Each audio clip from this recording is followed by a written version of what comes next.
യേശുവിൻ്റെ പീഡാനുഭവരംഗങ്ങൾ. An Catherine എമറിച്ചിൻ്റെ ദർശനങ്ങൾ. അധ്യായം 15.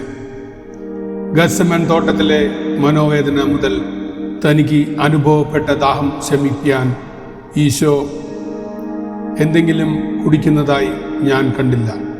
എന്നാൽ കെദ്രോൺ തോട്ടിൽ വീണപ്പോൾ അവിടുന്ന് വെള്ളം കുടിച്ചു.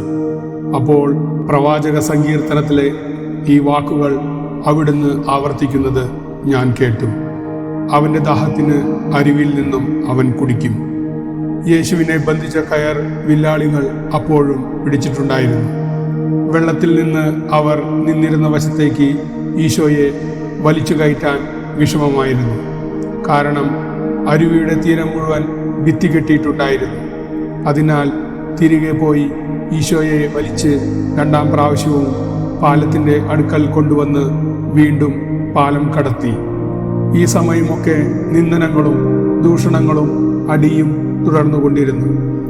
ഈശോയുടെ നീണ്ട രോമക്കുപ്പായം വെള്ളത്തിൽ കുതിർന്ന് കാലുകളിൽ പറ്റിച്ചേർന്നിരുന്നതിനാൽ നടക്കുവാൻ വളരെ വിഷമമായിരുന്നു. പാലത്തിൻ്റെ അടുക്കൽ എത്തിയപ്പോൾ ഈശോ വീണ്ടും വീണു. അവർ അവിടുത്തെ വളരെ മൃഗീയമായി വലിച്ചു പൊക്കി ചാട്ട കൊണ്ട് അടിക്കുകയും ചീത്ത പറഞ്ഞ് നിന്ദിക്കുകയും ചെയ്തു. നനഞ്ഞ ഉടുപ്പ് ബെൽറ്റിനോട് ചേർത്ത് കെട്ടിവച്ചു. അർദ്ധരാത്രിയോടെ അടുത്ത് കെദ്രോന്റെ മറുകരയിലുള്ള കല്ലുകളും മുള്ളുകളും പാറക്കഷ്ണങ്ങളും നിറഞ്ഞ ഇടുങ്ങിയ വഴിയിലൂടെ ക്രൂരന്മാരായ പടയാളികൾ ഈശോയെ വലിച്ചു കൊണ്ടുപോകുന്നത് ഞാൻ കണ്ടു. മൃഗീയരായ ആ ഫരിസയർ 6 പേരും ഈശോയോട് കഴിയുന്നത്ര അടുത്താണ് നടന്നിരുന്നത്. കൂർത്ത മുനിയുള്ള വടി കൊണ്ട് പടയാളികൾ അവിടുത്തെ നിരന്തരം അടിച്ചു. കല്ലുകളും മുള്ളുകളും കൊണ്ട് രക്തം ഒലിക്കുന്ന നഗ്നപാദങ്ങൾ കണ്ട് പരിഹസിച്ചുകൊണ്ട് ഫരിസയർ ഇപ്രകാരം ഉച്ചത്തിൽ വിളിച്ചു പറഞ്ഞു: ഇവന്റെ മുന്നോടിയായ സ്നാപക യോഹന്നാൻ ഇവിടെ. തീർച്ചയായും ഇവന് ഒരു നല്ല വഴിയല്ല ഒരുക്കിയത്.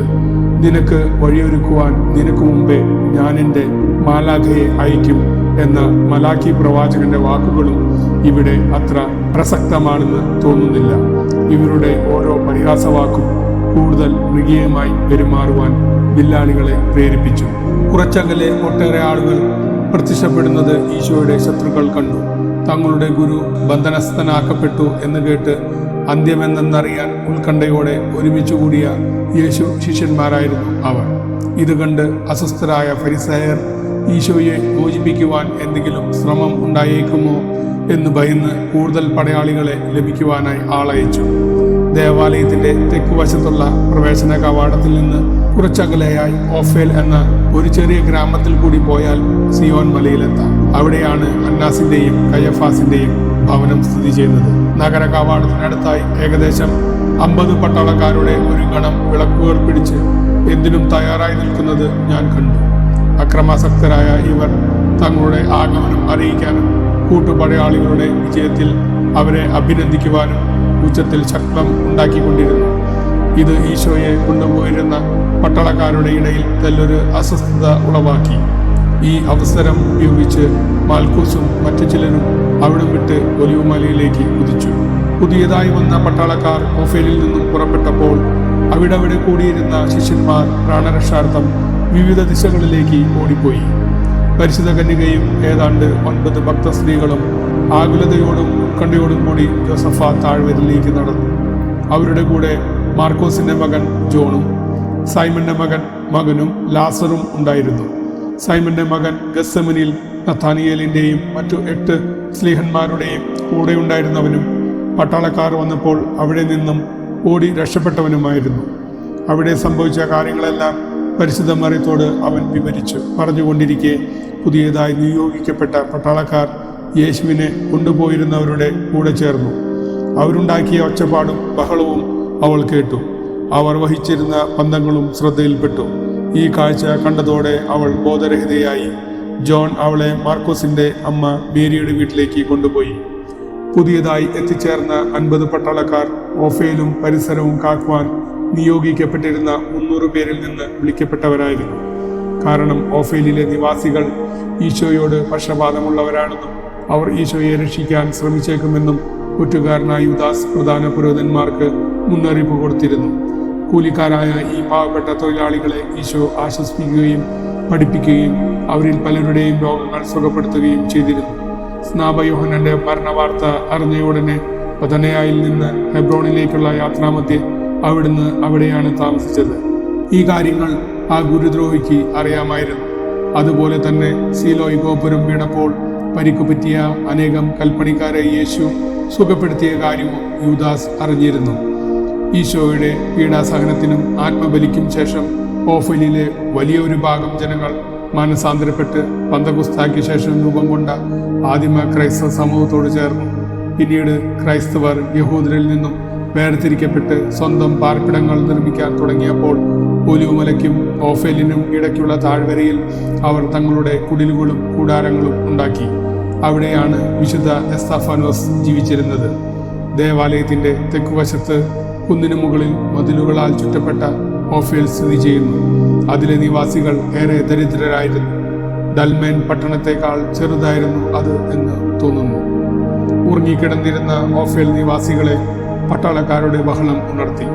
അവർ വീടിന് പുറത്തു വന്ന് ഗ്രാമ കവാടത്തിലേക്ക് ഓടി ബഹളത്തിന്റെ കാരണം അന്വേഷിച്ചു. എന്നാൽ പട്ടാളക്കാർ അവരോട് പരുഷമായി സംസാരിക്കുകയും വീട്ടിലേക്ക് തിരിച്ചു പോകുവാൻ ആജ്ഞാപിക്കുകയും ചെയ്തു.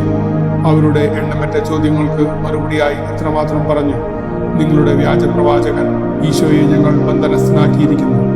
അയാൾ നിങ്ങളെ വല്ലാതെ വഞ്ചിച്ചിരിക്കുന്നു. പ്രധാന പുരോഹിതൻ അവനെ വധിക്കാൻ ഒരുങ്ങുന്നു. അയാൾ ക്രൂശിക്കപ്പെടും. ഇത് കേട്ട് എല്ലാ ഭാഗത്തു നിന്നും കരച്ചിലും വിലാപവും ഉയർന്നു. കുട്ടികളും സ്ത്രീകളും ദുഃഖം താങ്ങാനാവാതെ കരഞ്ഞുകൊണ്ടും കൈകൾ ഞെരിച്ചുകൊണ്ടും അങ്ങോട്ടും ഇങ്ങോട്ടും ഓടി.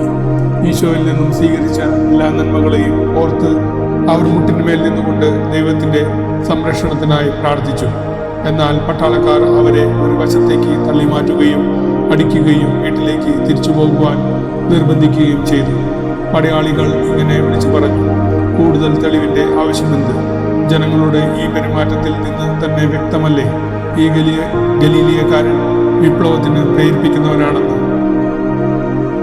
ഓഫേലിൽ ഒരു വിപ്ലവം ഉണ്ടായേക്കുമോ എന്ന് ഭയന്ന പട്ടാളക്കാർ അവരുടെ സംസാരത്തിലും പെരുമാറ്റത്തിലും കൂടുതൽ സംയമനം കാണിച്ചു. ഈശോ കടന്നു പോകേണ്ടിയിരുന്ന ഭാഗത്തു നിന്ന് മാത്രം ജനങ്ങളെ അകറ്റി നിർത്തി അവർ തൃപ്തിപ്പെട്ടു. ക്രൂരരായ പടയാളികൾ ഓഫേൽ പ്രവേശന കവാടത്തിന്റെ അടുത്തെത്തിയപ്പോൾ അവിടുന്ന് വീണ്ടും വീണു.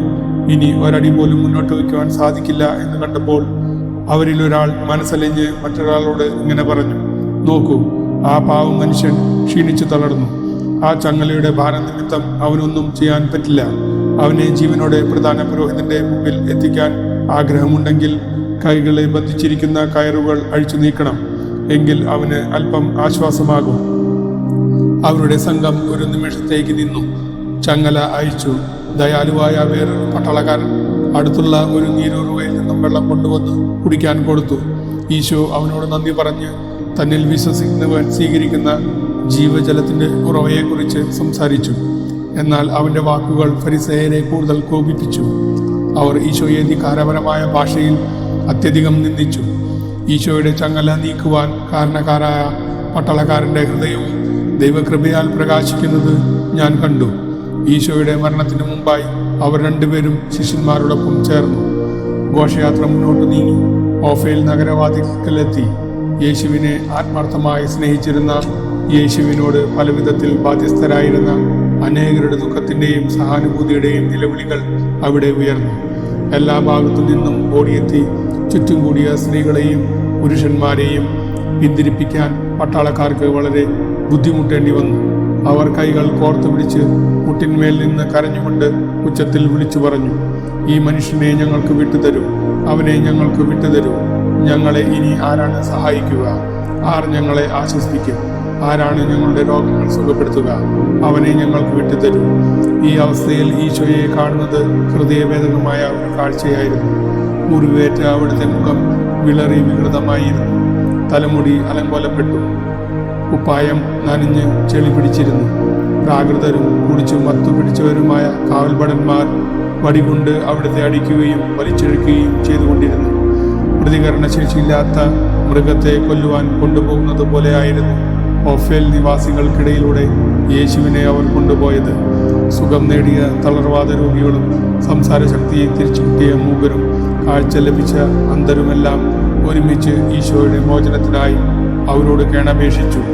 പക്ഷേ ഫലമുണ്ടായില്ല. ഘോഷയാത്രയിൽ പങ്കെടുത്ത് യേശുവിനെ അപമാനിക്കുന്ന പട്ടാളക്കാരെ സഹായിക്കാൻ അന്നാസും കയാഫാസും മറ്റു ശത്രുക്കളും താഴ്ന്ന കുലത്തിൽപ്പെട്ട അനേകരെ അയച്ചിരുന്നു. ഓഫേൽ നിവാസികളെ അവിടെ നിന്ന് ഓടിച്ചകറ്റുവാൻ അവർ ശ്രമിച്ചുകൊണ്ടിരുന്നു. ഓഫേൽ ഗ്രാമം ഒരു മലമുകളിലായിരുന്നു. മരപ്പണിക്ക് തയ്യാറാക്കി വച്ചിരിക്കുന്ന ധാരാളം തടികൾ അവിടെ കൂട്ടിയിട്ടിരിക്കുന്നത് ഞാൻ കണ്ടു. മലയിറങ്ങി മതിലിലുള്ള ഒരു കാവാടത്തിലൂടെയാണ് ഘോഷയാത്ര നീങ്ങേണ്ടിയിരുന്നത്. ഈ വാതിലിന്റെ ഒരു വശത്ത് സോളമൻ നിർമ്മിച്ച ഒരു വലിയ കെട്ടിടം ഉണ്ടായിരുന്നു, മറുവശത്ത് ബെത്സൈദ തടാകവും. ഇവ കടന്ന ശേഷം കിഴക്കോട്ടുള്ള വഴിക്ക് മില്ലോ എന്ന പേരിൽ കുത്തനെ ഒരു വീതിയുണ്ട്. അതിന്റെ അവസാനം തെക്ക് വശത്തേക്ക് തിരിഞ്ഞാൽ അന്നാസിന്റെ ഭവനത്തിലെത്താം. കാവൽഭടന്മാർ ഈശോയോടുള്ള അവരുടെ ക്രൂരമായ പെരുമാറ്റം നിർത്തിയില്ല. അവർ തങ്ങളുടെ തന്നെ പെരുമാറ്റത്തെ നീതീകരിച്ചുകൊണ്ട് ഇങ്ങനെ പറഞ്ഞു: ഘോഷയാത്രയുടെ മുമ്പിൽ തടിച്ചുകൂടുന്ന ജനങ്ങൾ കാരണമാണ് ക്രൂരമായി പെരുമാറാൻ ഞങ്ങൾ നിർബന്ധിതരാകുന്നത്. അന്നാസിന്റെയും വീടിനും ഒലിവുമലയ്ക്കും ഇടയ്ക്കുള്ള യാത്രയിൽ ഈശോ 7 പ്രാവശ്യം നിലത്ത് വീണു. ഓഫേലിലെ നിവാസികൾ അപ്പോഴും ദുഃഖത്തിലും മാനസിക വിഭ്രാന്തിയിലും ആയിരുന്നു. പരിശുദ്ധ അമ്മയും ഭക്തസ്ത്രീകളും മറ്റ് സ്നേഹിതരും കെദ്രോൺ താഴ്വരയിൽ നിന്നും മർക്കോസിന്റെ അമ്മയായ മേരിയുടെ വീട്ടിലേക്ക് ആ ഗ്രാമത്തിലൂടെ കടന്നു പോകുന്നത് കണ്ട അവർ കൂടുതൽ ദുഃഖിതരായി. അവരുടെ നിലവിളിയും കരച്ചിലും ആ പ്രദേശത്തെങ്ങും പ്രതിധ്വനിച്ചു. അമ്മയെ സ്വന്തം കരങ്ങളിൽ വഹിക്കാനെന്ന വണ്ണം അവർ അവളുടെ ചുറ്റും കൂടി. ദുഃഖഭാരത്താൽ സംസാരിക്കാൻ കഴിയാത്ത അവസ്ഥയിലായിരുന്നു മറിയം. മർക്കോസിന്റെ മാതാവായ മേരിയുടെ വീട്ടിലെത്തിയ ശേഷം യോഹന്നാൻ വന്നു ചേരുന്നതുവരെ അവൾ വായ തുറന്നില്ല. അവസാന അത്താഴം കഴിഞ്ഞ് ഇറങ്ങിയ ശേഷം സംഭവിച്ചതെല്ലാം ജോൺ അവളോട് വിവരിച്ചു. അതിനുശേഷം ലാസറിന്റെ വീടിനടുത്തുള്ള മർത്തായുടെ വീട്ടിലേക്ക് അവർ അവളെ കൊണ്ടുപോയി. യേശുവിനെ അകലെയായി അനുഗമിച്ചിരുന്ന പത്രോസും യോഹന്നാനും പ്രധാന പുരോഹിതന്റെ ചില സേവകരെ കണ്ട് അവർ വഴി ന്യായാസനത്തിന് മുമ്പിൽ തങ്ങളുടെ ഗുരുവിനെ വിചാരണ ചെയ്യുന്നിടത്തേക്ക് പ്രവേശനം കരസ്ഥമാക്കാനായി മുമ്പോട്ട് പോയി. യോഹന്നാന് അവരെ പരിചയമുണ്ടായിരുന്നു. ഈ സേവകരാകട്ടെ സന്ദേശവാഹകരായി പ്രവർത്തിക്കുന്നവരായിരുന്നു. പുരോഹിതന്മാരെയും മറ്റു സംഘപ്രമാണികളുടെയും വീട്ടിൽ ചെന്ന് കണ്ട് നടക്കാനിരിക്കുന്ന സമ്മേളനത്തിലേക്ക് ക്ഷണിക്കാൻ അവർക്ക് കൽപ്പന ലഭിച്ചതേ ഉണ്ടായിരുന്നുള്ളൂ. സ്ലിഹന്മാരെ സഹായിക്കുന്നതിന് അവർ ആഗ്രഹിച്ചു. എന്നാൽ കൊട്ടാരമുറ്റത്ത് പ്രവേശനം ലഭിക്കുന്നതിനുള്ള ബുദ്ധിമുട്ട് മുന്നിൽ കണ്ട അവർ തങ്ങൾ ധരിച്ചിരുന്ന അതേ തരം വസ്ത്രം കൊടുത്ത് അവരെയും സന്ദേശവാഹകഗണത്തിൽ ചേർത്തു. അങ്ങനെ കയ്യഫാസിന്റെ ന്യായാസനത്തിന് മുമ്പാകെ മറ്റാരും അറിയാതെ കള്ളസാക്ഷികളുടെയും പട്ടാളക്കാരുടെയും ഇടയിൽ അവർ കയറിപ്പറ്റി. കാരണം കാണികളായി വരുന്നവരെല്ലാം പുറത്താക്കപ്പെടേണ്ടിയിരുന്നു. നിക്കോദെമോസും അരിമത്ഥ്യക്കാരൻ ജോസഫും മറ്റു ചില നല്ല ആളുകളും ഈ സമിതിയിൽ അംഗങ്ങളായിരുന്നു. എന്നാൽ ഫരിസേയർ അവരെ ക്ഷണിച്ചിരുന്നില്ല. അതിനാൽ ഈ സ്ലീഹന്മാർ പോയി അവരെ ഉടനെ വിവരമറിയിച്ച് ഈശോയുടെ സുഹൃത്തുക്കളായ അവരുടെ സാന്നിധ്യവും സമ്മേളനത്തിൽ ഉണ്ടാകുമെന്ന് ഉറപ്പുവരുത്തി. നിരാശനായ യൂദാസ് ഈ സമയം ജെറുസലേമിന്റെ തെക്കുഭാഗത്ത് കുത്തനെയുള്ള പാറക്കെട്ടിന്റെ മുകളിലൂടെ അങ്ങോട്ടും ഇങ്ങോട്ടും അലിഞ്ഞു തിരിഞ്ഞു നടക്കുകയായിരുന്നു. ഒരു നിമിഷത്തേക്ക് പോലും മനഃശാന്തി കിട്ടാത്ത വിധം അവന്റെ ഭാവന ഇരുളടഞ്ഞ ദർശനങ്ങൾ കൊണ്ട് പിശാചു നിറച്ചു.